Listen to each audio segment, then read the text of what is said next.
টঙ্গীর হোসেন মার্কেট এলাকার এক সাইডে গাড়ি দাঁড়িয়ে রয়েছে, পুরো রাস্তা জ্যাম। অন্য সাইডে পায়ে হেঁটে লোকজন চলাচল করছে।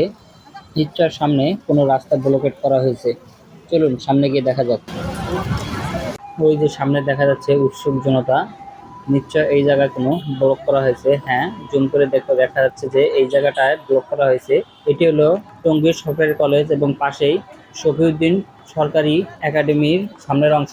পুরো রাস্তাটায় ব্লক করে রেখেছে।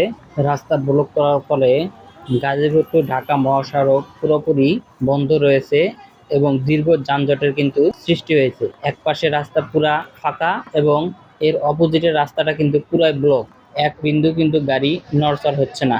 আওয়ামী লীগ নিষিদ্ধের দাবিতে ছাত্র জনতা গাজীপুর টু ঢাকা মহাসড়ক অবরোধ করেছে।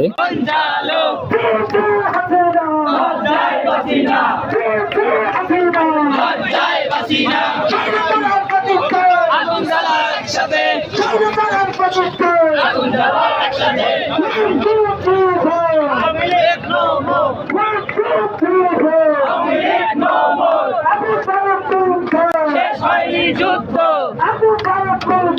শেষ হয়নি যুদ্ধ সংগ্রাম সংগ্রাম সংগ্রাম সংগ্রাম